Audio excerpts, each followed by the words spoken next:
You're live. Hello there. Hello. I don't know where I was going with that one.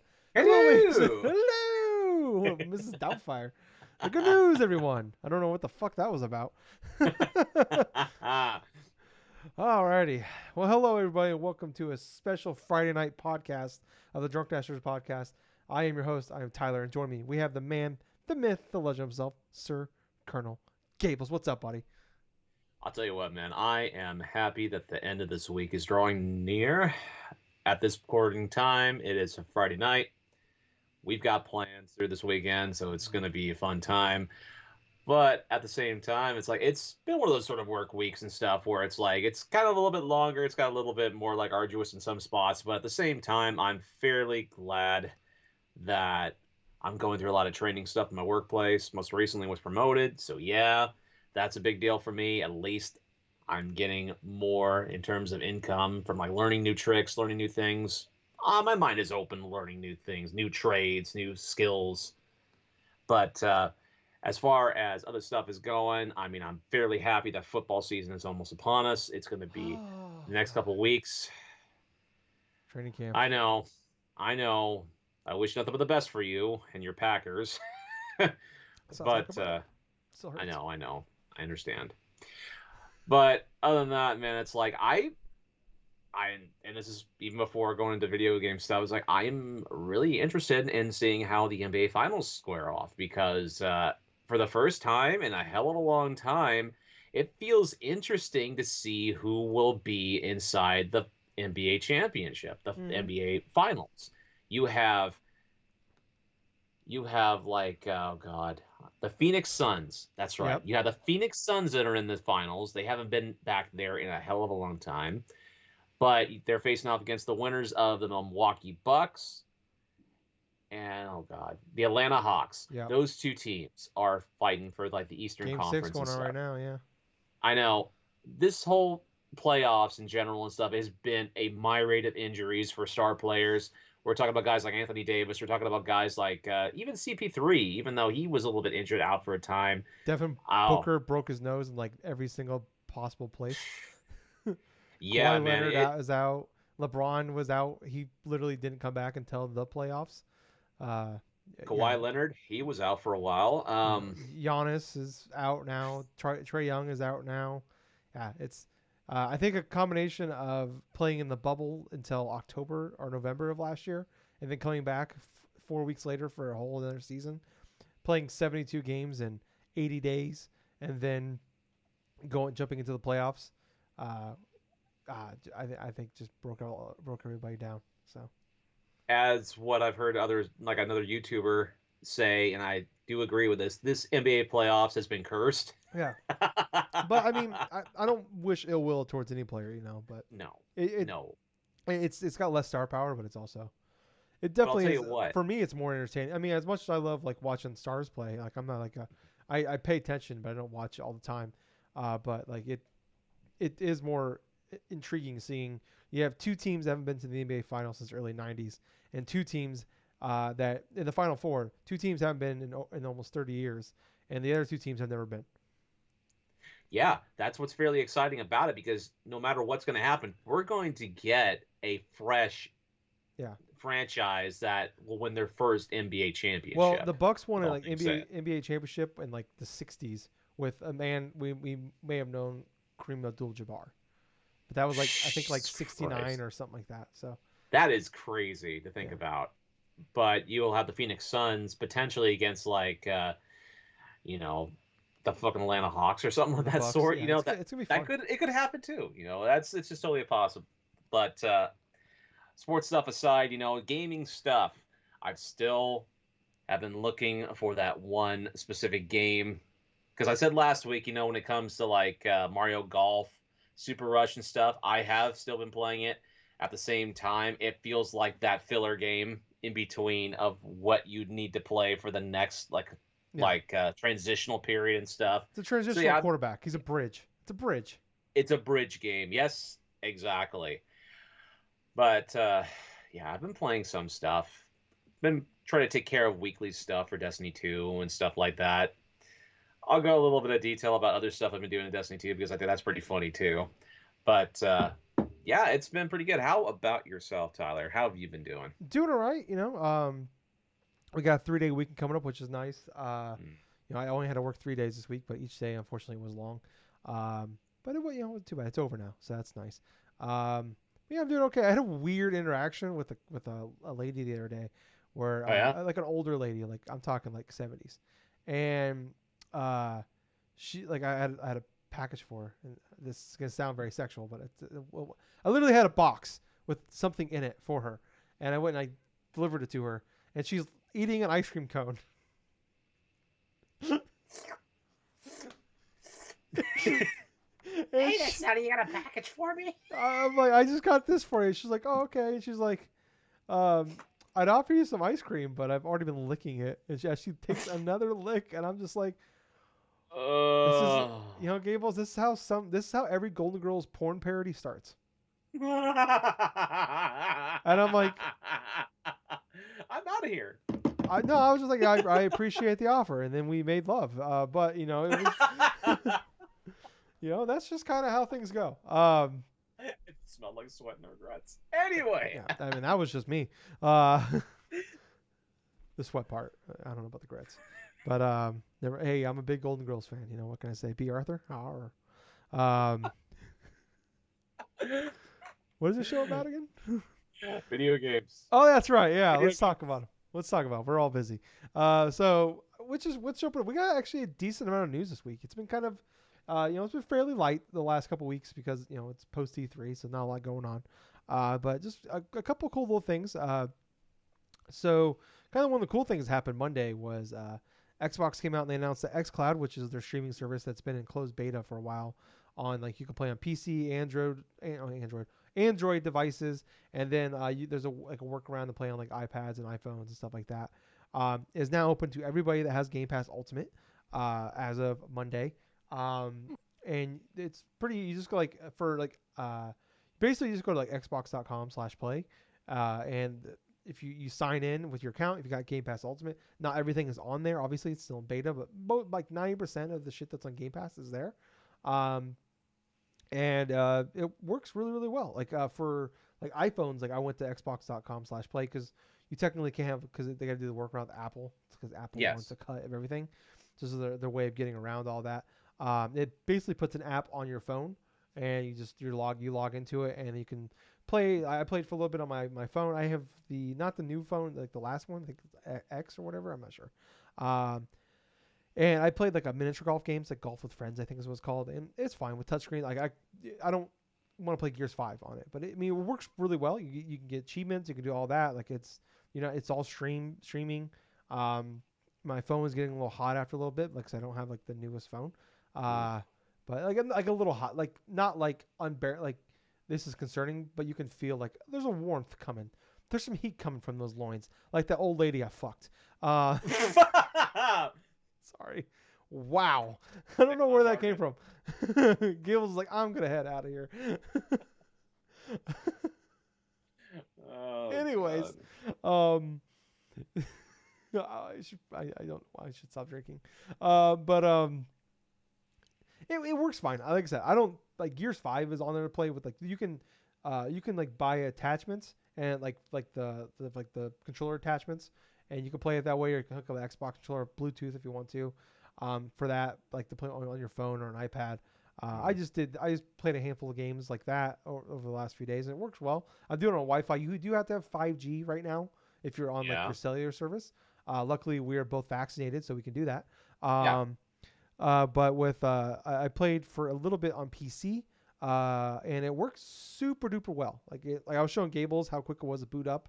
I did have some issues. I tried streaming it on Monday night, and there's an issue with using OBS, which I use to stream the podcast, um, and on you know to Twitch and stuff like that. So there was an issue where like it was giving me really bad like latency issues. Um, so like there was like a very noticeable delay between the button presses and me playing the game and like just doing what I did on my controller to the screen. I was playing Halo 5 and then it was like progressively getting worse as I was playing.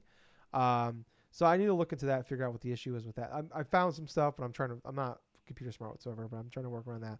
But I think so far for being it's been in closed beta since April, but being day one with open beta, I'm stunned by it. I think it's really really cool.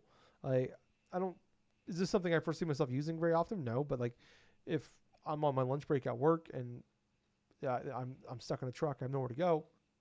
If I had 5G on my phone, or I was in a good Wi-Fi area, I would definitely be more apt to use it. So eventually, when I do upgrade a phone that has 5G, hopefully, this is something I can use like to kill time on lunch break because it's just fucking nothing to do.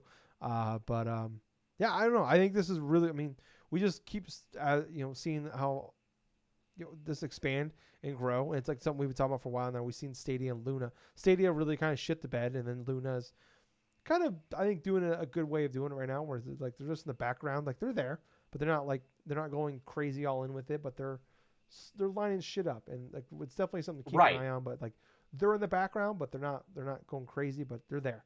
But yeah, I think for a first showing of it so far, it's really solid. What's your thoughts on all these cables? I know you haven't got a chance to play it yet though. In terms of like the Xcloud stuff, I like the concept of it. I know it's been in beta since April. I haven't had yet to try out the streaming thing since I kind of want to try it out only because of I'm fascinated to see how my connection would run for the streaming stuff. But as far as me personally using it, I could probably maybe use it on occasion, but I don't see myself really using it like long term, considering I don't really travel long distances or like traveling back and forth. I'm usually just a traditional gamer that's just gonna go and play it on his system, either at home or bring a little handheld with me, like my Switch, and maybe play a little bit here between a lunch break. But I like the idea. I love the idea that you can go through stream games on through Game Pass and stuff. Like if you wanted to play a game of like say Plants vs Zombies on Game Pass, you could do that. If you want to play maybe like a stage or a chapter or something of Gears of War 5, hey, you can do that too if you have the adequate thing and if you have that little shell thing that connects onto your phone. Yeah, or like I said, you can use like Bluetooth. You can use an Xbox controller, but I mean, That's very true. I've seen people you play like people in beta were talking about it, like with their iPad. They were playing they were playing like Destiny 2 with the Xbox controller on their iPad. Huh. Yeah, That's actually interesting. yeah. So yeah, I don't know. I think it's cool. I think this is like I don't think streaming is the future of gaming, at least the near future, but I think it's definitely gonna be part of it. But it could be more. I mean, who fucking thought 15 years ago how big streaming services would be? Once when Netflix got added on the Xbox, who would have thought how big streaming in our lives would be, um, with everything, music, pretty much everything in entertainment, music, movies, TV shows, and now video games. So, I mean, it's the future. And I mean, it's definitely something to look out for. But yeah, I don't know. I'm really impressed with it overall so far. Moving on here to number two though. So we talked about this last week about Dead Space. Yeah, I can't talk today. Dead Space is coming back. So we were kind of talking. Is this like the remastering all three? Is it a remake? Is it all brand new one? So basically, what it sounds like, what it is now, this is coming from multiple places, but so the new Dead Space game is gonna be it's essentially a reboot, but it's also like a semi remake, kind of like in the vein of like it sounds like from what I was reading is that like EA kind of looked at what Capcom did with the Resident Evil 2 and 3 remakes, and it's like, well, we like Mm-hmm. okay, well that's working, and then also we've seen how EA has been a little more open minded about just doing single player games. Like we saw Fallen Order really taking off, Titanfall 2. A lot of people love that one recently, but it didn't sell well. But that was more EA's doing than anybody's. But yeah, so they seen that and they're like, oh, we want to do that. So it sounds like they're basically going to try to take a lot of the stuff that worked in the original one, which I think that game probably outside of like graphically probably still ages really really well. And so it sounds like this is what they want to do is like kind of modernize it like they did what Capcom did Resident Evil 2 and 3. It's being made by Motive, which they made the Star Wars Squadron game, the flying game that came out in 20 was that 2020 or 2019? I think that was 2020. Is that 2020? Oh my fucking god! Wow. Okay, so they're making that, and then they also did the Star Wars Battlefront 2 campaign, which was not good. But that wasn't really. That seems like that was more of an EA issue than it was a Motive issue. Um, but yeah, I talked about last week. I would have think I part of me would want just a more so just get it sooner. Just give me the Dead Space remaster. But I'm obviously not going to bitch and complain about a brand new Dead Space game. As long as, I mean, it sucks that the original studio is gone, but I mean, I'm all for it. What about you, Gables? Yeah, I'm pretty much on the same boat as you. If it's faithful to the original Dead Space and it's has modern conveniences and stuff like that that'll help it play better and have a bunch of good graphical fidelity stuff. I mean, there's really isn't anything to complain about. But that being said, I don't want it to be like one of those games that's going to be stripped out and all of a sudden have little microtransaction things just put inside of it in case that you want, the whole experience of the damn thing. Yeah, But yeah, yeah. I mean, it is like I said, it's just anything with Dead Space news wise is awesome. Um, but moving on to our third story here. So PlayStation has been a little busy. They've been buying some shit. So mm, they officially announced that they bought HouseMarque, which is the people that made Returnal. And then also they announced that they are buying another studio called I think it's pronounced Nixxes, yeah, Nixxes, which I mean no one I don't think most people have ever heard of. It's one of those ones you've probably seen the logo for because they work on a lot, but they're not really well known for any main games. So they're more of a port right. studio and like a side studio. So like they've helped a lot with like Marvel's Avengers. Like they handled like the specialty I guess is like PC ports. Um, and then like doing helping like they're like the side team on some stuff. So like most recently they did the Marvel's Avengers PC port, which I heard that was actually pretty broken at the beginning when it first came out. That sounds like it was more of a rush thing than anything. Then also they well I was reading something I've lost it. I lost it. I've lost it officially. Gables, I completely lost it. I lost it in the article, but they've basically help port a lot of a lot with Square Enix, uh, Right. in particular. But yeah, like I think like they helped some of the ports of, like Final Fantasy games, shit like that. So yeah, this is. It sounds like probably what's gonna be is more of them just for Nixxes is more about helping with like the PC ports of their games. That was PlayStation has been porting more games to PC. It sounds like it's more having them work on it instead of their in-house studios doing all the work. What's your Uh, thoughts on both of these studios, Gables? Honestly, I think it's a smart acquisition for HouseMarque Games, considering how popular and how successful they've been with Returnal since its launch. As far as Nixus, Yeah, I think it's a smart idea for Sony to acquire them, considering that if they wanted to try to take away like resources in regards to having their own in-house development studios go through and try to port these games to PC and avoid certain like hassles and stuff, like for example when Horizon Zero Dawn was released on Steam and stuff like that, how many issues that had at launch and stuff. And there are some parts that are considered like still having issues with, but yet they have gone through, patched a lot of what they did and stuff to try to fix and alleviate those set of problems without me actually having played it on Steam. I can't really say to and from like how the experience is. yeah, But the fact is, acquiring this studio and stuff is going to at least give them a bit of a leg up in terms of freeing up some resources in house, and instead go with like a pretty much like a third party sort of like development team that's going to go through help them with the porting process of these popular games. But in regards to how or what they're going to be tasked to port or maybe help with the remaster sort of thing remains to be seen. I mean, if they really want to get more, if Sony is really planning on putting out more PC ports on Steam in and of itself, well, they're going to need someone to help out putting some of their more classic, say, PS4 titles or even some PS5 titles, potentially, yeah. maybe on Steam, like say a God of War, maybe the next Horizon Zero, like Horizon 2, like Forbidden West or some, perhaps. That's just rumor and speculation on my part. But I feel like in general, both of these acquisitions do help Sony in the grand scheme of things. Yeah, I mean, I think it's a great put it. Yeah, like it's easier to just probably buy a studio than make a new one and hire a bunch of people and all that shit. Like I everything's already in place. Go ahead.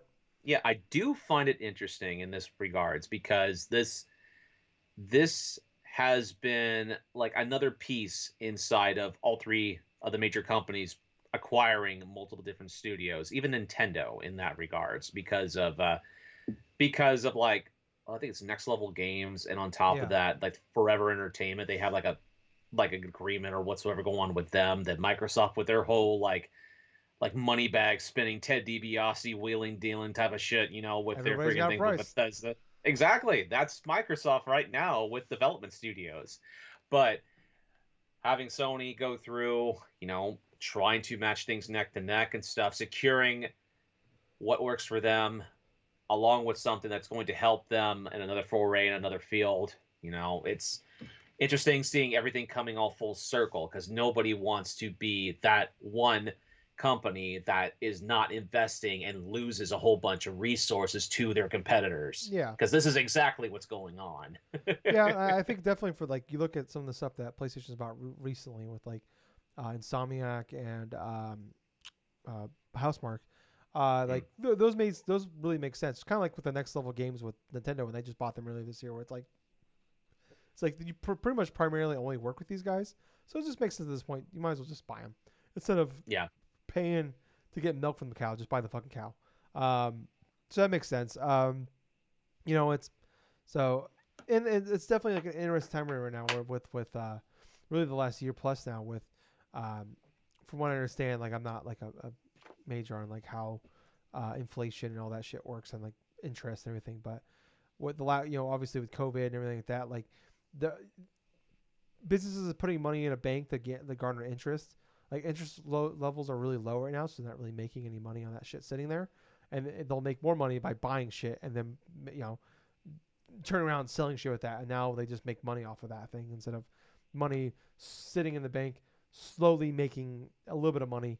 Or in some cases, a lot of places, it was so bad that they were actually like if the interest level was negative, so the longer money sat in the bank, the more money you lost. So it's like that's just kind of and then interest level or Wow. inflation is going up, which obviously always is. So interest levels are low, so you're not making any money by keeping it in the bank. And it's actually becoming less valuable because Hmm. over time shit costs more money. So it makes more sense for businesses to just buy shit that'll make them money than just sit in the bank and make no money. Uh, and that's just where we're at. And I think, and obviously we're definitely like Jim Ryan came out. I think it was Jim Ryan. Oh no, Herman Holtz too is the head of PlayStation. He said that they're not in like a kind of a what was it like a race. What's like kind of like a space race kind of thing, where like, or I can't remember the term he used. Basically, they're not like in a bidding war kind of thing with like trying to buy everything, which probably a little bit of bullshit, probably a little bit of truth there. Or like PlayStation and Sony and as a whole don't have the money to spend like Microsoft does. Obviously, like we talked about before, like Microsoft buys Bethesda for $8 billion, and then the next quarter made $9 billion in profit. Like that's if PlayStation spent or Sony spent $8 billion, they'd be negative as a company for the next year. It'd Right. take them a whole year to plus to make that money back. They can't afford it. They could afford to do it, but it would hurt them. It wouldn't be worth it for them to do it. Where Microsoft is worth like $1 trillion, so they can do that shit. It's fine. They got more money sitting in the bank right now than what PlayStation's worth. So yeah, it's just I think in PlayStation's just got they got to look at they can't buy a lot of shit, so they got to be smarter about what they buy. So it makes sense like and stuff like I said, stuff like Insomniac where they got a really great fucking deal on that. I think it was like $250 million, where Oh I yeah. think what was it? Was it EA? I think just bought like a golf a mobile a company a video game developer that makes free to play golf games for like double that. I think just like Huh. a week or two ago. It's like wait, so the people that made Ratchet and Clank, and fucking Spider Man and all that shit didn't make Spider Man, the games, like they're worth a quarter of a billion. And these people, I mean, obviously mobile games is not our thing, and I'm sure that game is doing big. I've never heard. I can't even think of. I don't even know the name of the game now off the top of my head. But when I heard the game, I'm like, I don't even know what the fuck that is. But like, they're worth more than fucking Insomniac. Okay. So I'm Hmm. curious to hear about that. Well, the funny thing about this whole thing about PlayStation Buying Studios was the same time that PlayStation announced buying HouseMarque and welcoming him to the family. Um, PlayStation Japan posted that tweet, also with another tweet with the same graphic showing welcoming Bluepoint to the family. Um, so yeah, I don't. Who knows with that? That could have been easily just like a fuck up, but it's like I think it's a fuck up. but I mean, that's like a very specific fuck up where it wasn't like, hey, welcome. They just tagged the wrong fucking team. There was like a whole art graphic and everything with like Mm-hmm. they had the PlayStation logo with the blue point. Like somebody put the time in at PlayStation to make that logo. So Yes, they did. are they spreading this out? Are they? I mean, there's that rumor of a state of play coming next week, which I don't believe is true, but there's that rumor. Or at least, well, there's probably going to be one. You gotta assume in the next month. Are they saving for that? I don't think so, because I think buying a studio is bigger than anything else you could probably do, outside of putting out a new console, which obviously they're not going to do. Um, so I wonder if maybe they're just spraying this out a little bit, where it's like they don't want to announce, like I know like Xbox couple. I think it was 2019 E3. They announced they bought 5 studios all at once, Mm. but they weren't Bethesda or they weren't like on Blue Point's level. They're a lot of nice studios, like good quality studios, but they weren't. They're not on the level of like a Blue Point or anything like that. Or like no, I don't. Maybe HouseMarque. I don't know. Uh, but yeah, I mean, I think it's real, and I think they're gonna. I would be shocked if here in the next week or so, this time next week when we're recording, we're talking about how they officially bought Blue Point. What about you? So you're leaning it's more fake than real? I'll be perfectly honest with you. When it comes to Blue Point, I think that graphic definitely had some time put into it. I definitely feel like that this was a fuck up on PlayStation of Japan because I feel like they have acquired Blue Point. They're just waiting to go through and announce this acquisition. But at that same time, it's like they're keeping it hush or something for now. Yeah. But Oh yeah, they well, deleted the the cat's out of the yeah bag. they deleted the tweet. So obviously someone fucked up somewhere, but yeah, I think it's happening. But let's move on here, Gable. So there's been that we've been talking about this forever. And this is something I mentioned a while, just last week, or was it last week about Blue Box? Yeah, Blue Box was last week. Um, about like how that whole thing going on with. There's been the rumor that Bloober Team, the people that made the Medium and Blair Witch Project, and Layers of Fear, that they're making a Silent Hill game. Sorry, I spaced out there. Okay. But so there's been that rumor, and then I mentioned how like the guy who did the music for the Medium was also the original guy that made the music for Silent Hill. He did an interview a few months back saying that the next game that he's working on will be announced this summer, and it's the one you've been waiting for. And that's been going on for, and he's been working with Bloober Team for a while. I think he worked on a couple other projects with him as well. So now it's officially announced that Konami and Bloober Team have signed a new strategic cooperation agreement that will see the companies create games together. Um, so yeah, that's something Hmm. so they're working together on something. They're making a game together. So from here it says Konami said it was excited to work with Bloober Team and other highly regarded development partners to produce games from existing and new IPs. So new IPs there. So that could be something. And then Bloober Team did say a few months back that they're working with somebody on a very popular horror IP, and that was something that like okay, that kind of got the fires going a little bit more on top of that with everything else. But there was some talk that that could mean that they're working on a. They never said a video game IP. They just said a horror IP, which they made a Blair Witch Project game. That could be them working. They could be making a Halloween game or something. But anyway, so coming on, I'm reading from Video Game Chronicles here. They also this is from Video Game Chronicles. Understands that Konami has already outsourced at least one other Silent Hill project to a prominent developer in Japan, and there could even be other developers working on their own project. So a lot to unpack there, I think. Um, where so now we know Bloober Team is officially working with Konami. Doesn't say what it is, um, and then also that somebody else is working on a Silent Hill game, and it's a prominent Japan studio, which I don't know.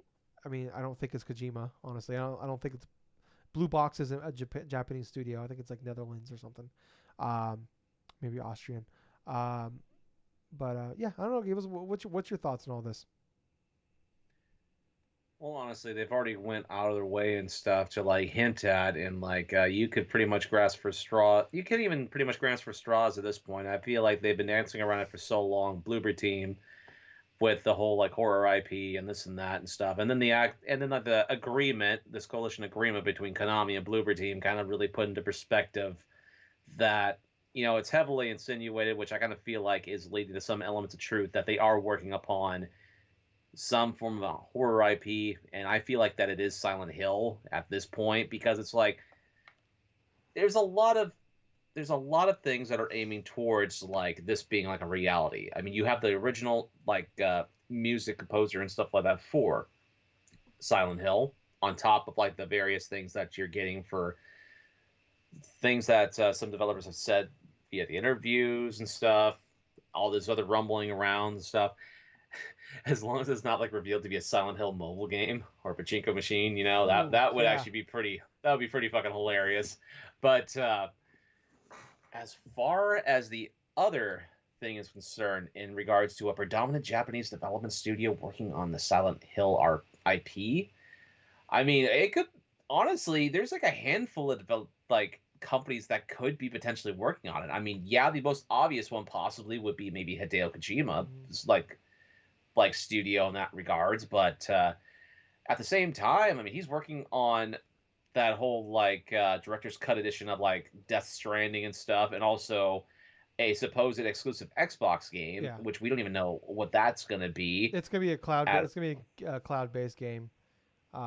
That's all we know, mm, and it's gonna be exclusive to Xbox, so or yeah, Xbox I PC. I really I really don't think it's Kojima's studio. It's not for Kojima Productions, but at that same point, it's like there are other various like development teams I feel like they could potentially do. I mean, I'm thinking about oh god, I'm trying to think of like other ones that have done horror IPs in that I regards. can't. I mean, I mean, I'm not I like can't really. I'm not like a top knowledge on studios in Japan.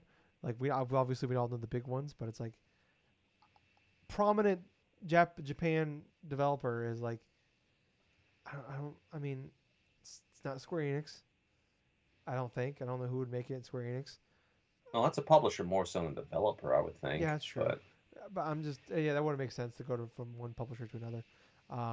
Yeah, I don't know. I don't. I mean, I should. I kind of want to look into that more and see.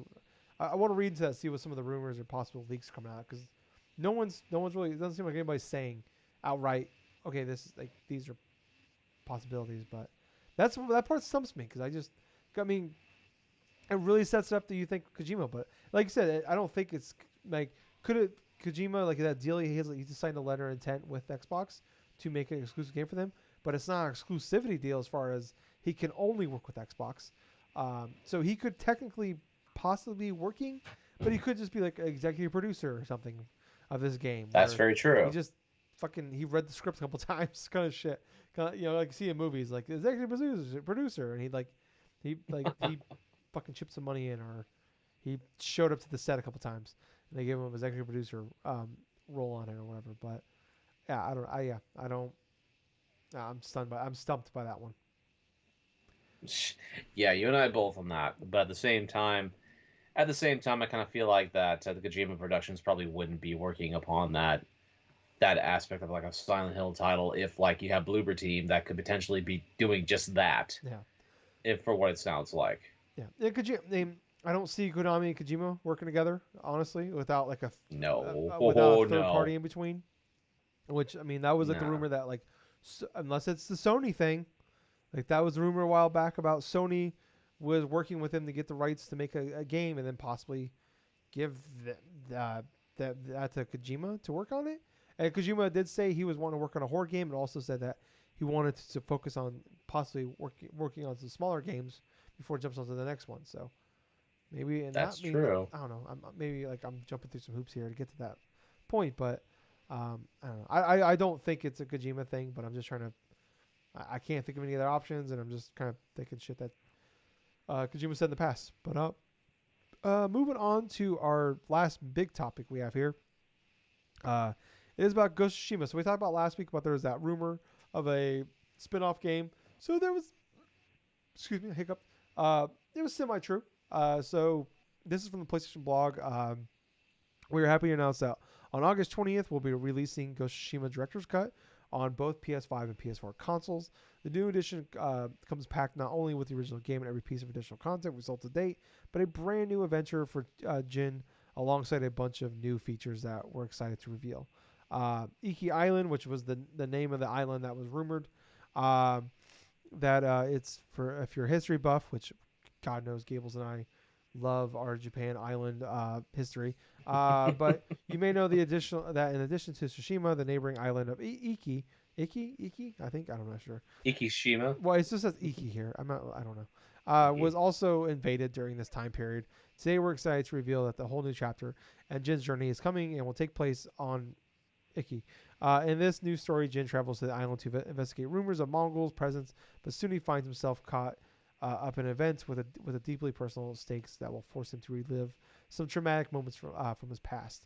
We'll have more to share on the story soon, but today we can confirm that beyond a whole new story and new characters, this new island also features tons of new content, including brand new environments to explore, new armor, as well as a horse, new mini games, new techniques, enemy types, much more. There are even new animals to pet, which hey, I'm always down for petting animals, and also new trophies as well for that content. Um, and there is some PS5 exclusive content that's coming with this. So obviously, the director's cut is coming to both consoles. For the PS5 only, we've heard your feedback about lack of Japanese lip sync on the original version, and it's something we worked hard to address in the new release. So thanks to PS5's ability to render cinematics and real-time cutscenes, Ghost of Tsushima and Iki Island on PS5 will now offer lip sync for Japanese voiceovers. We're also happy to confirm that Ghost of Tsushima Legends, the multiplayer mode, and the new Iki Island expansion will take advantage of haptic feedback and adaptive triggers. There will also be enhancements to 3D audio with the headset, and then you get 4K resolution and 60 frames per second. You're able to transfer your progress with your save state, which is awesome.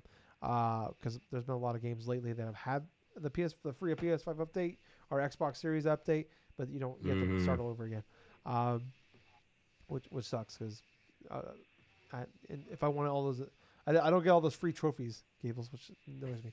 Um, for the Icky extension or expansion, to be able to play that, you have to have at least have gotten to Act 2 of Ghost of Tsushima.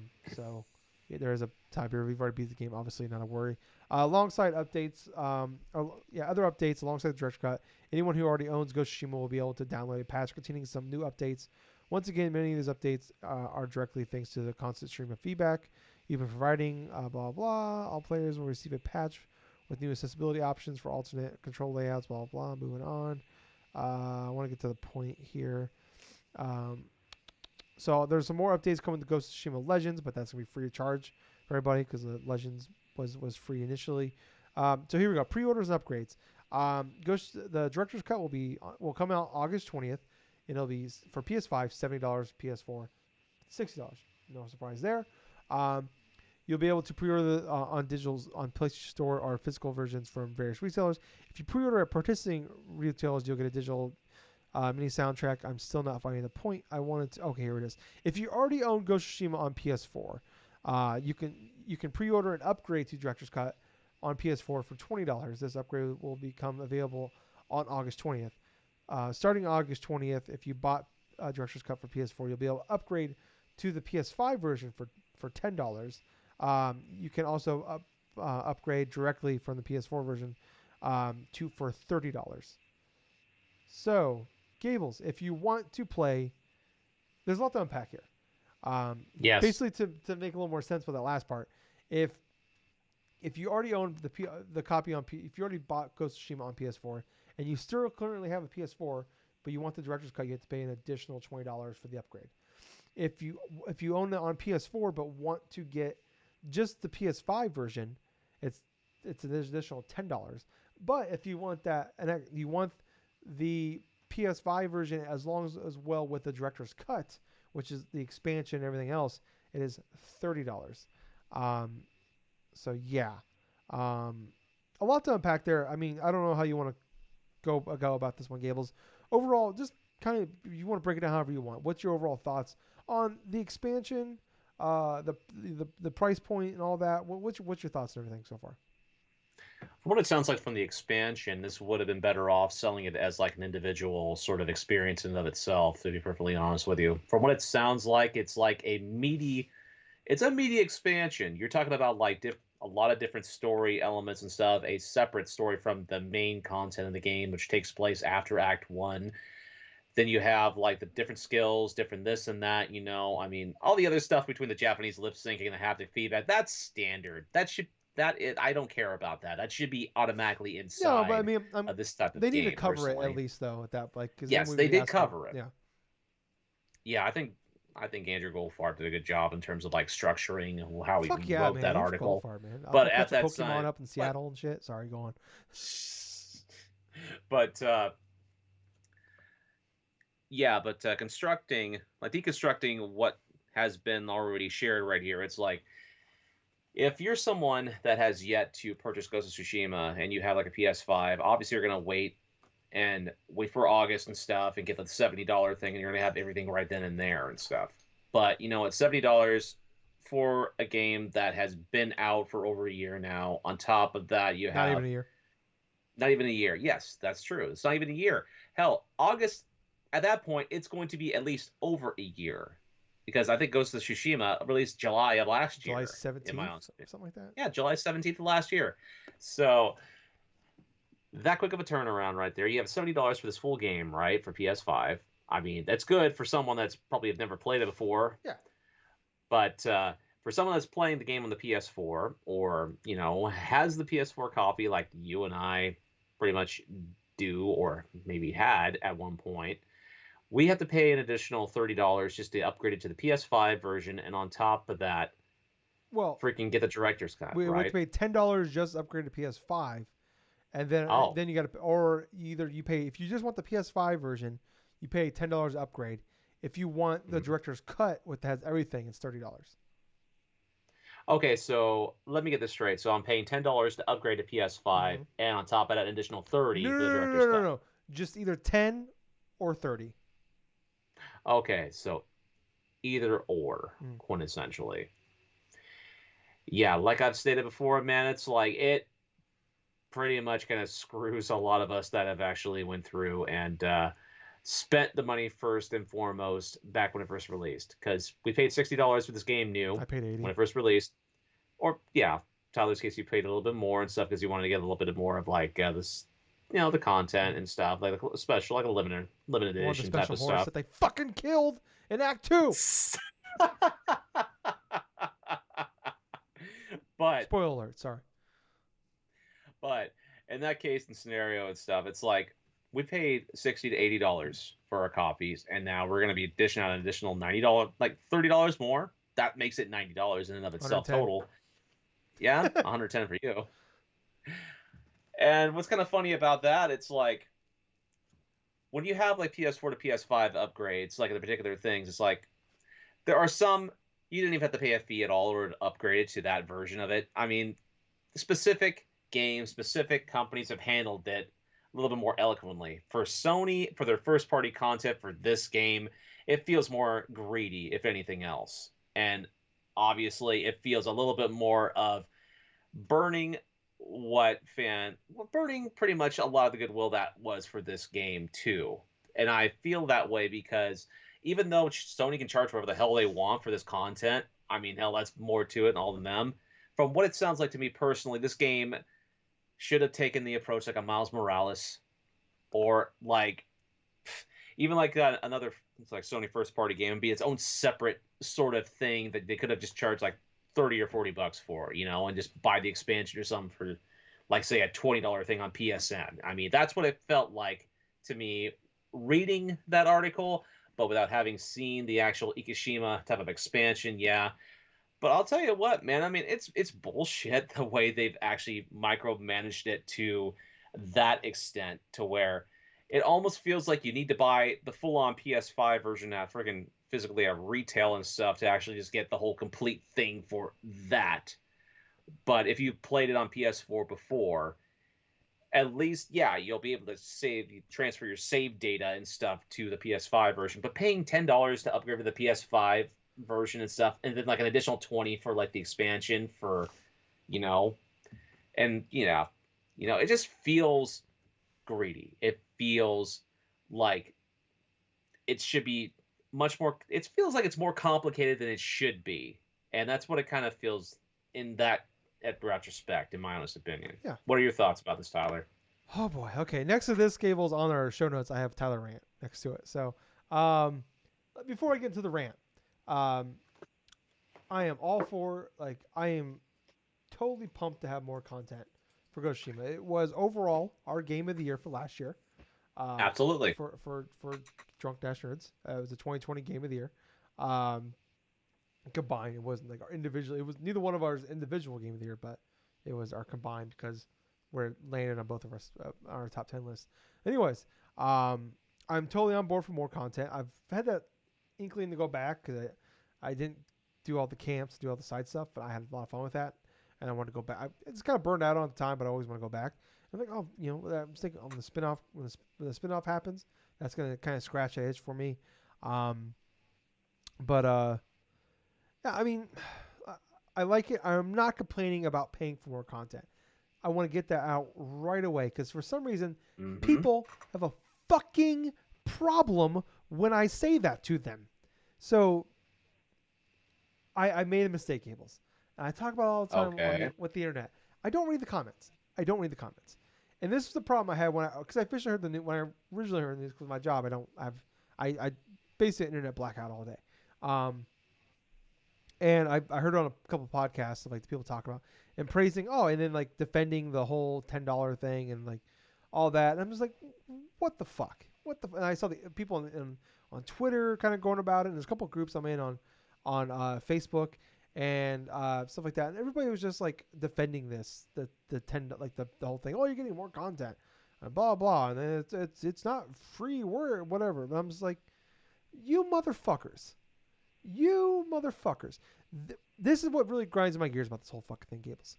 Is that last year when we were going into the new generation, and we kept hearing about smart delivery from Xbox and hearing Mm-hmm. about all these studios, even fucking EA was giving us Yep. free next gen upgrades and all that shit. We were praising them for doing it, for giving us free up gen, not charging us for bullshit. We all said it was bullshit last gen when Battlefield when EA was charging us $10 to upgrade from 360 to to Xbox One or fucking Madden and everything. We all bitched about Right. it. We bought it. A lot of us bought it, but we bitched about it. And I'm not saying vote with your wallet kind of shit. It's $10 here. I understand it's $10, but it's like at least bitch about it a little bit on the way there. We bitch about the price at the high, when we go to grocery shopping, but we still go out and buy the shit. I don't understand groceries is need and video games is not a need, but you don't understand. You understand what I'm saying? We all bitch about the price. The milk is more expensive. It's doubled in price the last 10 years, but we still buy it. Anyways, my point was what was frustrating about this was like everybody was like defending this move, and I'm like, there was people just last month giving Activision shit for charging $10 to upgrade the Tony Hawk Pro Skater remaster or remake Absolutely. just last fucking month. We bitched like people. These same people were bitching about Control charging for the next gen upgrade. They were bitching about Absolutely. fucking Call of Duty charging for next. You had to buy the cross gen That's version. three. There's a NBA 2K charging you an extra $40 if you wanted the upgrade. There's more of those, but these same people that were bitching about this, and not I should say, but at least like saying, hey, this is fucked up, like not saying bitching, but saying, hey, calling it out for it's fucked up, it's greedy, it's kind of bullshit. And I'm not. Here's my. If I'm so sick of this fucking word. It's the most annoying word in the internet language, and it needs to be banned. Entitlement, entitled, whatever. I am so sick. That is like the laziest fucking argument for anything. And there is definitely cases of entitlement being an issue at some point. But I feel like it's like the new. It's like throwing out like when you're like having a political argument with somebody. Even when you're left yourself and you have a discussion with somebody that's farther left than you and you disagree with something on the left and they call you fucking racist. Or when you're on the right and you're slightly less right than that guy and you called you a libtard. It's that shit. It's like just because I don't 100% agree with you doesn't mean I disagree with you or like where I'm completely opposite side. It's God, I hate it. It's just like the lazy. Like I don't really want to have this. I'm not. I don't even want. I'm not bothering having this discussion with you. And it's like, or you don't want to like at least see like the hypocrisy here, where it's like we call out bullshit. I'm not saying don't buy the shit. Like I'm annoyed and agitated that Advance Wars is $60. I'm gonna bitch about it, but I'm gonna fucking buy it. I'm annoyed and agitated that WarioWare is $50, but I'm gonna fucking buy it. But I'm just gonna call it out in that bullshit that it's not. It shouldn't be $50. Just like Skyward Sword. I'm not saying don't buy the shit, but at least say, hey, it's fucked up, but it's Nintendo, and we're all gonna do it. whatever. It just, I'm not saying, but like just people defending it is what bothers me about this thing. And I'm not even like, it's $10. I fucking know it's $10, but there is a standard that's been set. And this is my argument, like this, where the entitlement thing kind of loses its argument or loses its steam, where a standard has been set the last year plus, where we just, when you buy a game that came out fucking in 2020 or even in 2019 in some cases, if it just came out then, we just give you the upgrade for free. And when we don't, we get a little bit of backlash for it. Madden got a little bit of backlash when they said that FIFA and Madden will only be free upgrades for like 6 months, I think. And then we all said, hey, that's fucked up. And not even, it wasn't even a big one. It's like, hey, that's kind of fucked up. And like, oh, you know what? You're right. We're just going to extend it out until the new Madden comes out. And then they did 12 months. And then we all said, okay, cool. That's fine. And whatever. And I think they even went on beyond that and they just announced free. I'm not even sure about that. But I know it's at least until Madden 22 comes out in August. Anyways, so here's my thing. I don't have a problem with the $30 version. I have a problem with the $10 upgrade. Like I said, myself, I was your heart. I feel the most like I am one of the more fucked over people because I bought the digital deluxe version of it, the $80 edition. That's how excited and how supportive I was of this fucking game. I bought the most expensive version you could buy. I didn't even get it. I bought the digital version, so I had no physical actual thing in my hand. There's no resale value of that. I can't return it to PlayStation because of their fucking refund policy. I can't do anything with it. It's just on a thing until they decide to shut it off one day, and then I no longer have access to it. And that's fine. I accept that. But I paid the most you can pay for the least back as far as not having any physical content in my hand. And I understand I made that decision. But like I said, I paid the most of anybody. And then you're going to charge me another $10 just to get the fucking 4K 60 version of that? And then here's my, okay, I'm all over the place on this one. What really irritated me a lot was seeing all that shit, and I'm like, the hypocrisy of that. Where like, I get it, like we all have a little bit of fanboys about shit, but I don't think there's anything wrong with that. I'm a fanboy of the Green Bay Packers, the Iowa Hawkeyes, the Detroit Pistons, the fucking Kojima. Like there's a little bit of fanboy in me about Nintendo, but even though I bitch most about Nintendo, I'm still a fanboy of them.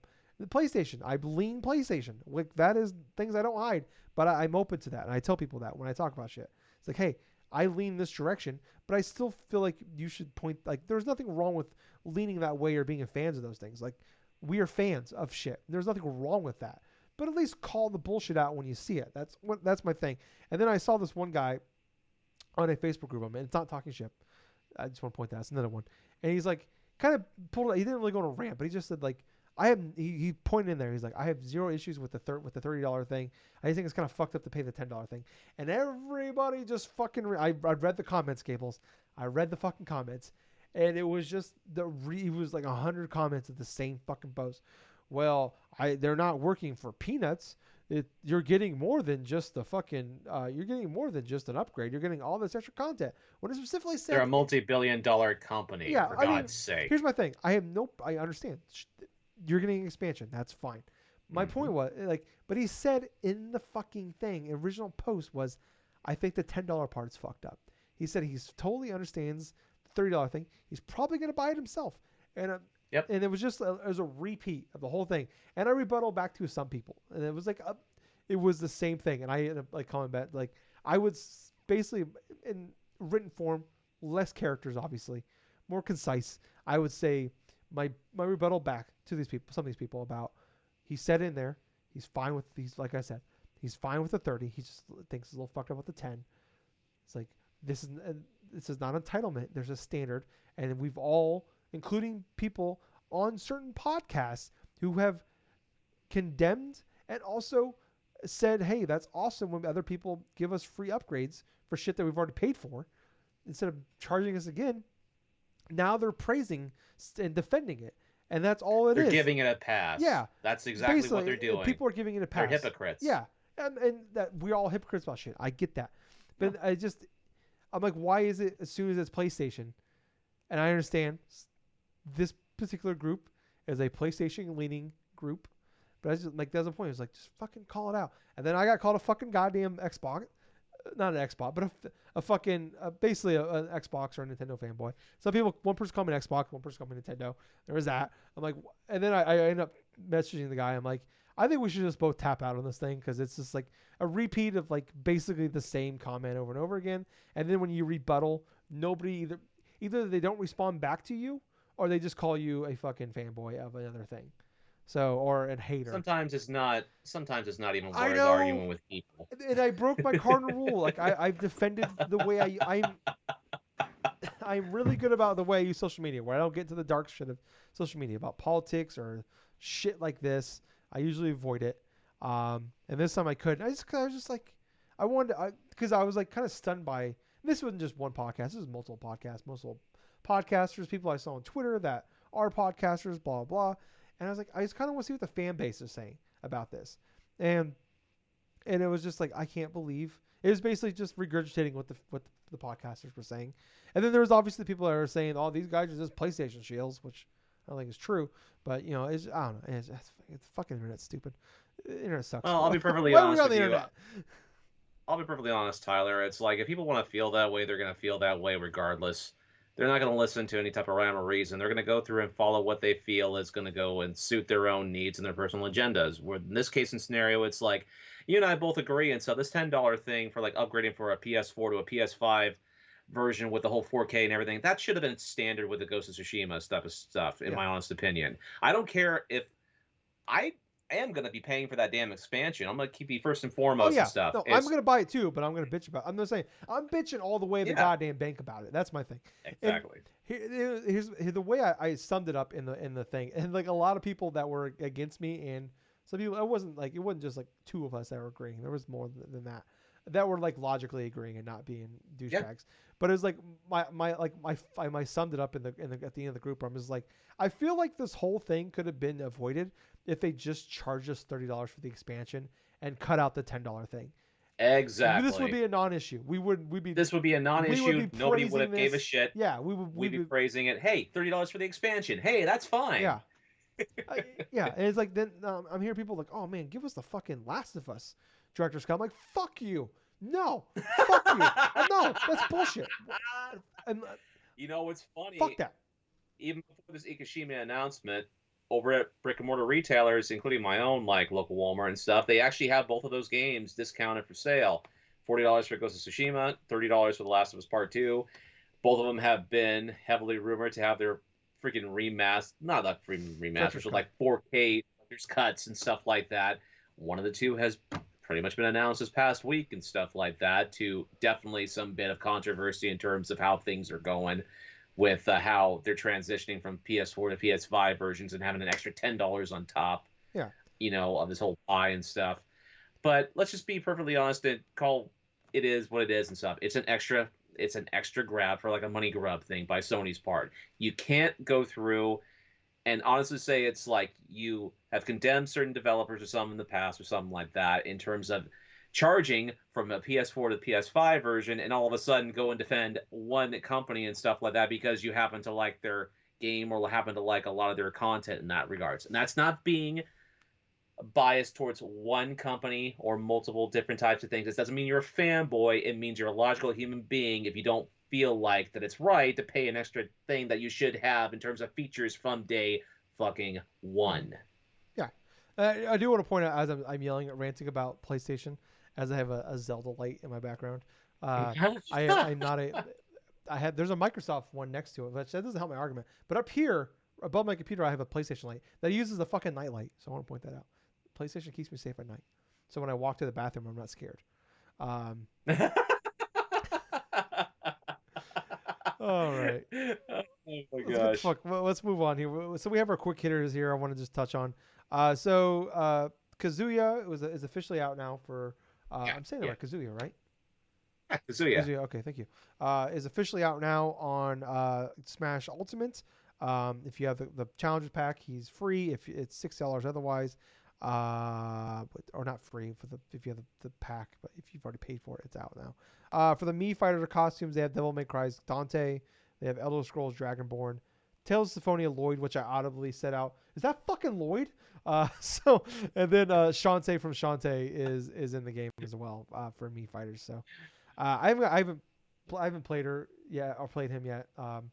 But I'm actually kind of tempted to buy fucking Lloyd because I'm I was a big fan of Tales of Symphonia growing up. But yeah, I mean, give you guys a chance to play him, or are you curious about buying any of these costumes? I'll be perfectly honest with you, man. I'm waiting to the last character to be unveiled before I even try to get Fighters Pass 2. I've done the Oh, you haven't exact. bought it yet? Okay. I haven't bought it yet. Honestly, I've done it like the same thing that I've done with other fighting games, including like Street Fighter 5 and whatsoever. Tekken 7 is another good example where I've waited until the entirety of the season pass thing so I know what characters I'm getting, what stages I'm getting, and this and that. Because he looks fucking fantastic, dude. He looks like Yeah. he's gonna be an overpowered character for like the competitive scene from the onset, from what Sakurai was going through in depth. He's definitely the character that has some of the most moves in regards of any other fighter. Because a lot of his moves, you know how like some Smash characters use like four different directions in that regards with their attacks and stuff. This dude could go like Yeah. 8 different directions based upon his like his Tekken lineage in that regards, you know? I mean, I really do love a lot of the elements inside of Kazuya because it's like you have a lot of his signature moves, is like his twin piston attack and stuff like that, and all of a sudden that sort of like that Mishima sort of like spin kick that he does and this and that. But what was also interesting about it is like they added like 39 tracks to Kazuya's like Yeah, from which is Tekken. was It's awesome because incredible. you got like fucking tracks from like Tekken 3. You even got the yodeling thing from like Tekken 6. And I'm like thinking to myself, it's like, oh my god. As soon as I hear that freaking song, I think of Tekken 6, because when I played that on 360, it's like that song, that was the stage I practiced on and stuff like that. And you Yeah, basically could take out sheep. what's incredible? I think they said that there's over I think there's like 1,080 something tracks now in Smash Ultimate. So there's a good chance when this is all done over with, there's gonna be over 1,100 tracks in this game, which Absolutely. is insane, It insane. is. Like like freaking Sakurai said, this is his life's work. This game Yeah. is pretty much his life's work. This is the culmination of all the experience that he's done. So having all these characters from different fighting game franchises, different like IPs across multiple companies, multiple characters clashing on one things. Hell, here's a good case and example. Inside of his demonstration things, he had a match where he composed a team, like a 5v5 team, of like guys like Ryu, Ken, Terry Bogard, fucking like oh god, Kazuya, obviously, and stuff, and like even like guys like Captain Falcon and all this other shit, you know, all these fighting game like popular fighting game characters or mainstays and stuff. Just seeing like Kazuya and stuff facing off against like Sephiroth or Cloud Strife or something, and like just all these pipe dreams that you would have thought of like if you were a teenager and stuff back in the day. Because you know what, we've all had that situation or that one like story or argument and stuff like, okay, well, who would win in a fight with like such and such character from like Final Fantasy, with Sephiroth or with like Simon Belmont from Castlevania? You know, it's like those type of like playground sort of conversations or like talks I you was have more with of a friends. Teenage Mutant Teenage Mutant Turtles kind of guy, but yeah, Uh, I get what you're saying. well, you know what? You know, given enough ideas and something, I wouldn't be surprised if that would have happened. You know, Ultimate WB 2, Ultimate make it happen. 2. Jesus. Oh, but dude, Kazuya does look pretty damn good. The stage in of itself, it's like a destructible sort of environment. I do like that inside of some of the arcade mode and stuff. You have Hihachi that's like sitting inside of his dojo, inside the corner and stuff, and he'll actually stand and acknowledge if ever somebody gets like knock someone out for a KO. Just little details upon that, including that little like this little like indentation or something on Hahachi's stage, like that Hahachi's like the Mishima Dojo and stuff. Mm. That's a reference to Tekken 7 because that's like a thing that both him and his wife and stuff like that. That's the signature that they've made upon that dojo and stuff. Because the whole thing about like Kazuya, and here's the thing about it, it's like Sakurai went into details about the guy's lineage in terms of the story from the previous like Tekken games in that series, and on top of all the tracks that were introduced through the multiple different games in that series, fairly fairly like detailed in terms of like in the competitive aspects of, okay, this is how he's gonna play like a Tekken character, you know, and he goes into detail this, that, this, and that. But he even went through a minute that he when they straight up like they poured like his Tekken style inside there, he actually felt like incredibly weak Hmm. because of like how slow and methodical and stuff. So they actually had to speed him up and give him like super armor in regards to some moves, especially during like one of those especially during like one of those like I think it's like one of his smash attacks or something where he gets super armor as like a devil like Kazuma and stuff like that. Which yeah, you have like aspects of that where he has like super armor in some moves. He has like all sorts of various like abusable sort of things. He looks fun to play. He looks like something. He looks like something almost reminiscent to how people were kind of raving about how Bayonetta was first introduced before subsequently kind of hating on anybody who would play her competitively because of how broken it got in the Wii U's Smash Brothers scene. But I'm already seeing people like just using Kazuya online and Oh yeah. like through YouTube videos and stuff, and they're having like a fucking blast. I mean, the one person I like following, love keeping track of Maximilian Dude. I mean, he's doing this whole like this whole like a legacy thing for like Kazuya Mishima and like all this other shit. So it's like I'm fairly happy that the reveal of like Kazuma and stuff has actually looked fairly good and like a lot of good stuff. You know, I'll play them eventually, but then again, it's like I'm waiting for Fighter Pass 2 to finish up. That last character will release by the end of this year, from what Yep. He also Sakurai said. also confirmed it will be the last character for Ultimate. Yep. Would the sequel to Ultimate be Ultimatum? I don't. I'm just. I don't know. I'm trying to think what that would be. But yeah, I mean, it's a little bittersweet. We're down to the last one. The best prediction I've heard so far that sounds awesome, but also realistic, and would be the perfect way to wrap up the biggest fighting game ever. Scorpion and Sub Zero, and that really makes sense. Scorpion It's Sub the Zero. one big fighting game that's not in Smash.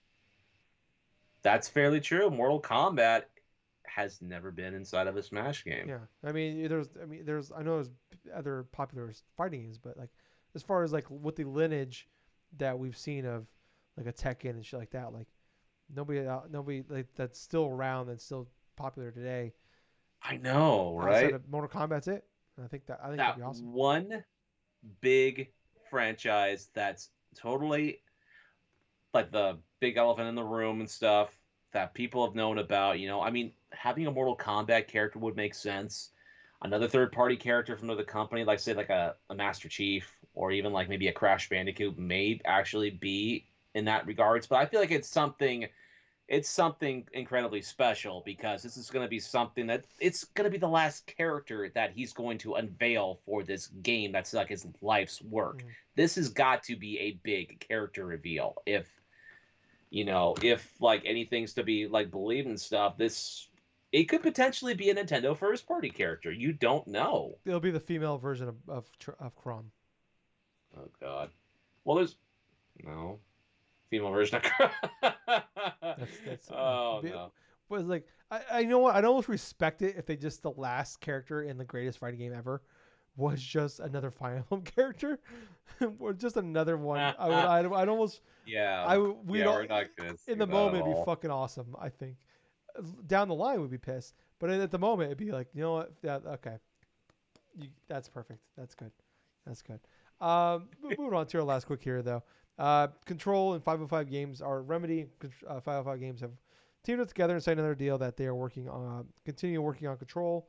Um, they're working on a multiplayer game that's gonna be 4 player PVE.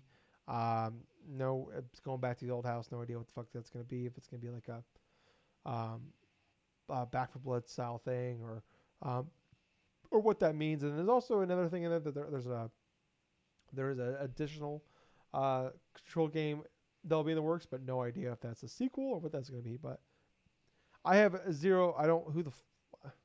There's too many goddamn multiplayer games already out. We don't need another one.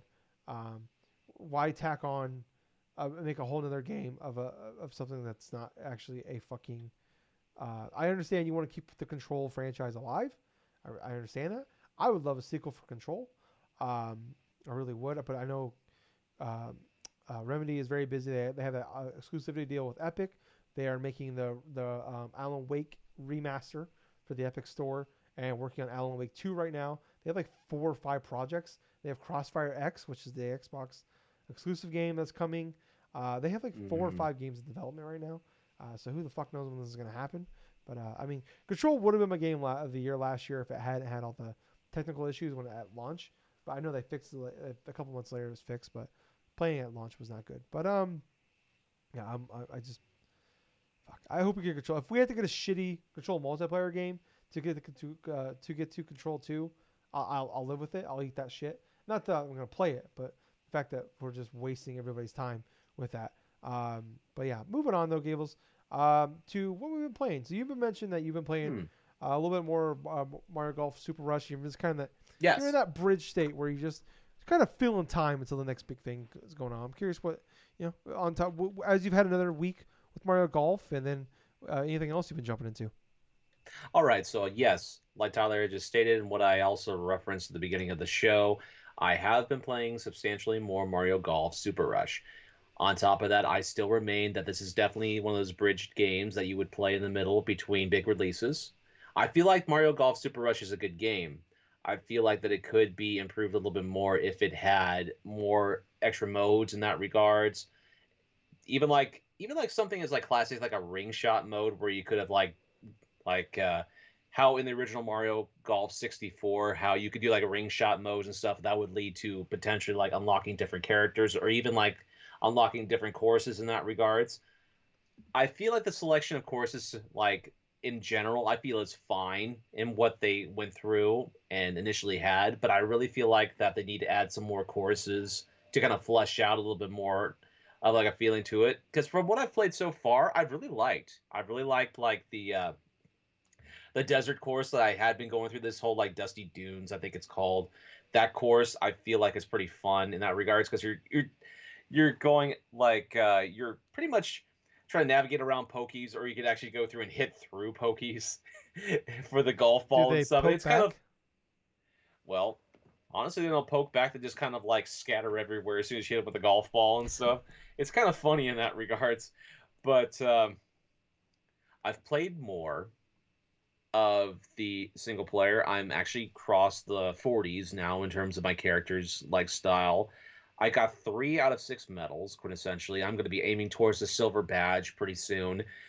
But I feel like the first party, like the first like single player mode, this RPG, golf RPG and stuff, I think it's fine. It's basic in that regards. It's not a bad thing, but at the same time, it's clear cut what the beginning, middle, and end sequence is going to be. But at the same point, I still remain like confident saying the game does a good job in terms of introducing you in terms of like the rules and also emphasizes that you need to practice certain bits of the fundamentals and stuff like that to get better at the game in and of itself. Now, granted, if you are a previous fan in terms of the Mario Golf games, you know what you're doing and you're fairly consistent upon what that stuff is, you could pretty much skip a lot of like the little like side missions here and there and stuff. Me personally, I'm a little bit rusty with Mario Golf. Haven't played one really since that 3DS version of it way back when. So just going through a lot of side things, working on my putting, working on my approach work, working on like a lot of working with the wind elements and stuff, how to navigate around that. But trying out some of the different type of functionalities with some of the clubs, like there are certain variations in terms of say specific golf clubs that will have a certain ability attached onto them. Like for example, you gain access to like this I think it's like a 3 wood that allow you to hit like a low trajectory shot and allow you to skip across water Oh yeah. Okay. pretty much. So once you hit the ball and stuff, it'll go across the water, right? The water hazard, but it'll start to skip like a rock and stuff throughout there on the other side. I thought that was cool in the way that was presented. But you'll also have like other, like you'll have other type of gimmick on a golf clubs. Like for example, I have this 9 iron, right? That it's kind of like a crazy kind of curved sort of golf club, but its whole gimmick and stuff is that if you either left or right handed, it'll curve like either as a fade or a draw shot and stuff, depending upon how like you hand. It's pretty much if you're like a regular or like a right or lefty in terms of like holding the golf club, which I Mm. thought that's all right and stuff. But then you'll have some golf clubs that'll like speed forward like a bullet bill in that regards, and it's more emphasis on speed. But yeah, there are plenty of chances where you're going to accumulate a lot of funds and stuff to actually just buy out the entirety of like the shop in that regards. So there are a couple things that I have bought from the get go. Like there's some permanent items and stuff that allow you to scope the terrain and actually see how far of a distance that you had to go through with certain shots. Why that was locked behind a shopkeeper type of thing in game is I don't know, understand why. But at the same time and stuff, I got that out of the way. It did make some aspects pretty easily, but I really haven't used too much of it to be perfectly honest with you because the emphasis upon using things like speed golf or cross country golf in some aspects and stuff because you have a time limit in some parts for like say a 2 minute time limit and stuff. It really forces you to think on your toes, and instead of a game of golf, I understand it's the gimmick, a speed golf, in order to try to see if you can complete a certain amount of things, like in a specific amount of time. But inside of that time, this is how I've been making my most mistakes playing this game. And the reason why I feel like I've been playing less in terms of quality, in terms of games that I've put into it in the speed golf portion, is because when I play golf games in the past, I do take my time and I go through and I have gotten better shots in regards to like thinking methodically because golf is a thinking man's sport Mm. quintessentially because you have to think about the trajectory of how the wind's going to blow or what type of club you're going to use in terms of like how you're going to approach how you're going to use it for like do like a drive or how you're going to get yourself out of a bunker and stuff onto the green and stuff without quintessentially hitting it up maybe like up maybe not even a few yards or something it just rolling back down to the start point. It's like there's a lot of strategy and a lot of thinking you have to do. But in regards to the whole speed golf gimmick and stuff like that, you're not really thinking about like the methodical way of how you're going to get your shot, how good you're going to make your shot. You're thinking about how you're going to get to the hole and stuff and like make it and like just pretty much like finish the hole as quickly as possible without putting too much thought into it. In some aspects, yeah, I can understand. They want to make the aspect of a golf game more accessible because they wanted this just kind of have it snappy and stuff like that. Like, oh, you know what? We're gonna do this, this, this, and that, and stuff to help it feel more fun, much more fluid, and stuff like that. But at the same time, they're taking away a lot of the skill element involved inside of it because if you go forth in the game of golf and you're not thinking about how well you're going to be able to do a shot because you're so concerned that you need to finish this one hole within less than 2 minutes on top of you having to run from the tee all the way going through to that, not taking in a large part where you'll hit some hazards and stuff where you're probably going to be rolled over by an enemy or you're probably going to be hit by like a couple of the CPU competitors or some or people that you're playing with and stuff like that. That makes it a little bit more frustrating in that regards. But I've found one of the more frustrating things about speed golf's element is like you'll go through, you have the little bar and stuff. If you've been paying attention to like the speed and the stamina meter on your character and stuff, you can easily go through and max it out. But I felt that more or less the speed golf in some respects have become sort of like a overused sort of gimmick inside of the game because getting close to about halfway through this thing, I'm getting kind of tired of like having to hold down the L button completely just getting rid of my meter entirely, only to hit like another heart, like maybe increase it like almost like a little bit over halfway. Do the same thing again, collect coins so I can get a super shot and stuff like that, and then say the super shot for whatever. It's pretty much a formula of what you're going to be able to do. Okay, if this is going to happen, then this, then that, then this. It's fairly predictable, and it does get progressively repetitive. The only thing that doesn't make it really repetitive in some aspects is that you're pretty much going from one course to the other course. You don't spend too long on like one course to make it feel boring and monotonous. But at the same time, I told you that I'm already over halfway through this game. I've experimented with the regular games of golf, which they have that for first and foremost, like on their solo player sort of mode. I haven't delved inside of every feature in regards to what this game has to offer. I wish there was more content that was pretty available to make it a little bit more like interesting in some retrospects, but at the same time, I do like the content that is there now. I mean, sure, they probably will add more courses and more characters like down the line, which they have with other Mario sports games before. But at this moment in time and stuff, this is definitely a game that I would try. I would suggest people playing on the Switch if one you have a group of friends and stuff that you'll want to play this game online with that are pretty much heavy fans of Mario Golf and want to go through, or maybe you want to buy this one game or something to play like at a party or whatsoever, and just have like a bunch of fun, maybe like a drinking game or whatsoever.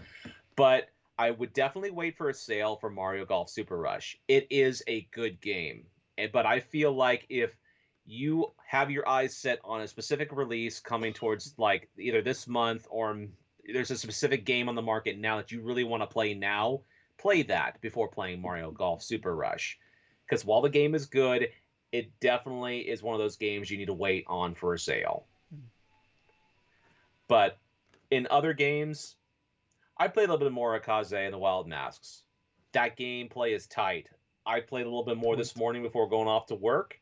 Sure, I'm not past the first world yet. I've been taking my time a bit of this game, but from what I'm playing, things are solid. The collectibles are fun to collect. It has that same sort of feel that I like from Donkey Kong Country, the series that it pretty much goes through and pays homage to. There's even like a particular power up where you collect this sort of mask and stuff that lets you transform into a different animal and stuff.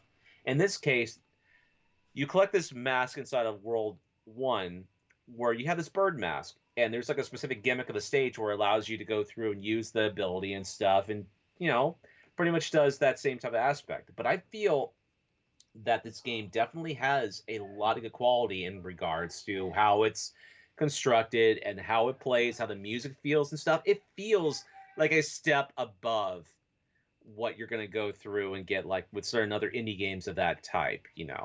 So it's a little bit more involved than that. I'm fairly looking forward to playing that.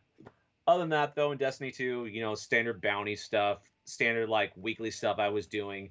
But my friend and I have been doing a lot of like out of map sort of things where it's like we've been finding random like holes or something like that in some of the worlds, like say in the EDZ or even like on Europa or even on Nessus and stuff, where we find these little holes in the map that Bungie have not patched, and all of a sudden we go through them and we're like below the Hmm. environment. We're seeing all these broken sort of ass things. We're seeing spawn points to like enemies. We're seeing this and that. I mean, granted, both of us have easily spent so many hours playing the game and stuff, and we're doing whatever we can. It's just to make things a little bit more interesting.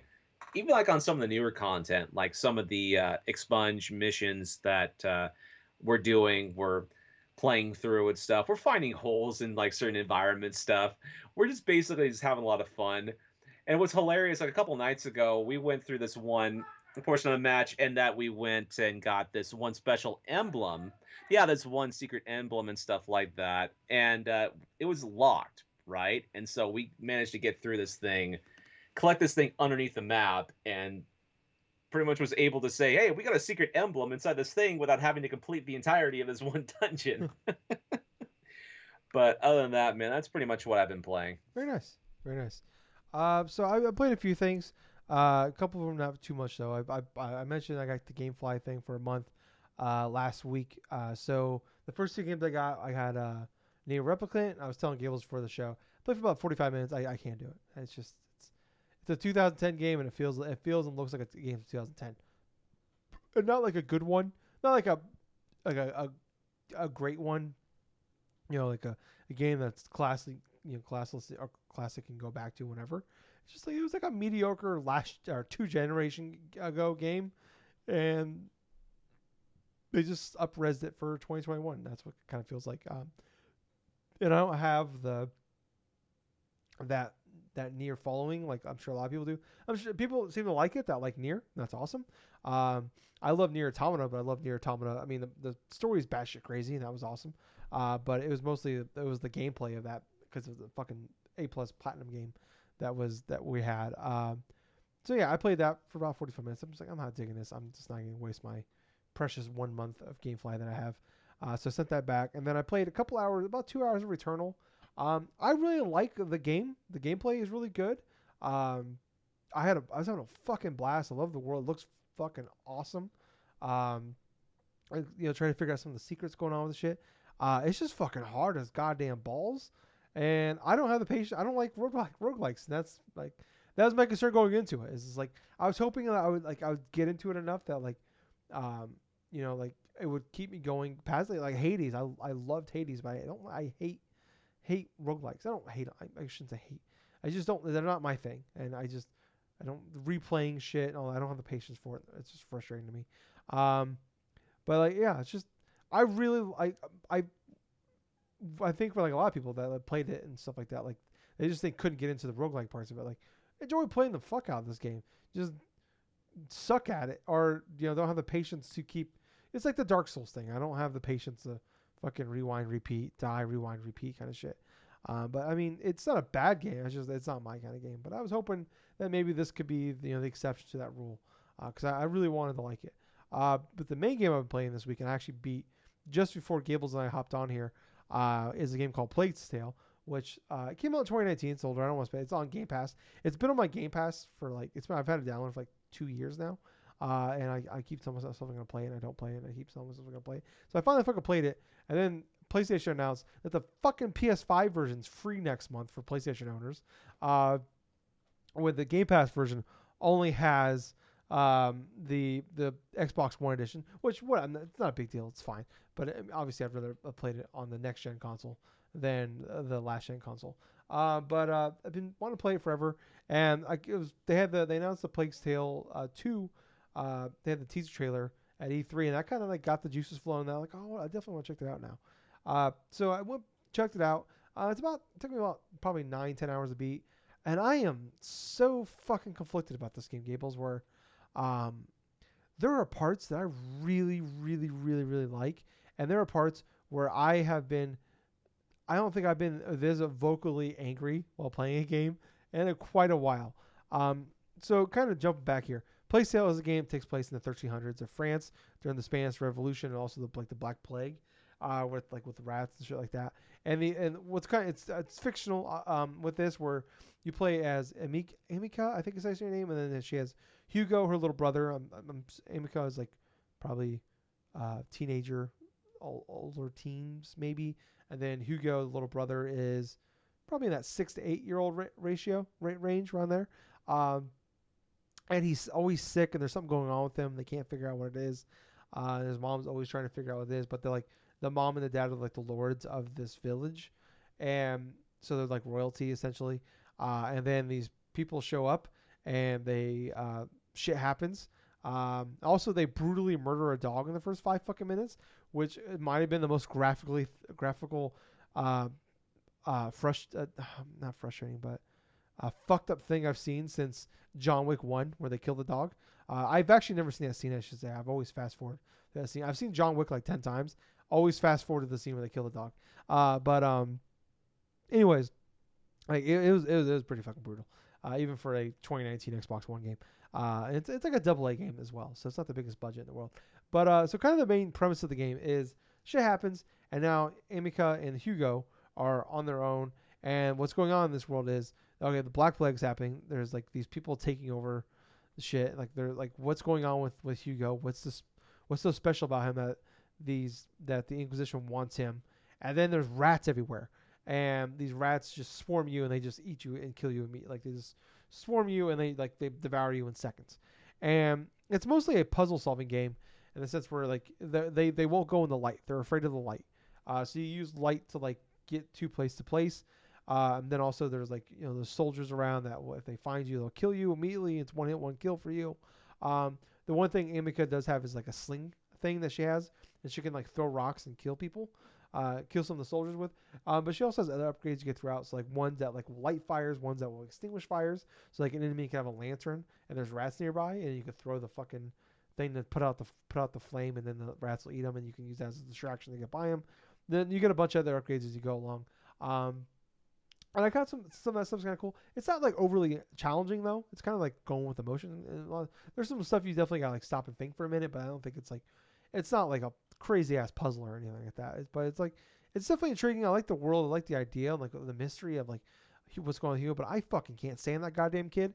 Every every fucking minute, every syllable he said was like rage inducing for me. We're like, you suck. You are annoying. You are a fucking you bring down everybody around you. Like you are a terrible human. Like he whines constantly. He fucking is. You gotta take care of him the entire time. He just sucks as a character. Like I got some Last of Us vibes in this game at points where like I was kind of playing it. I'm like, oh, like the music kind of gives me some like Last of Us kind of vibes here. And then like the crafting kind of reminds me of like Last of Us has a crafting table. Like I know it's not like the first game to have crafting and all that, but the kind of the way it all works out and the way even like the screens pop up feels very Last of Us in some sense. And then even like you have this child with you that there's something special about him, just like in Last of Us. But like at least Ellie was like helpful and shit. Other than the part where she couldn't swim, but like other than that, she was pretty helpful and an interesting character. And this guy just sucks. Like there was a couple times where he died because he's a fucking idiot, and then I had to restart, and I was like, part of me was like, good, and the other part of me was like, god damn it, now I gotta play this whole section again. So it was a very mixed emotions in some of these parts. But for the most part, like when those sections he wasn't in or wasn't in the way, like I really liked it. And there was like the gameplay is fun and it's fine.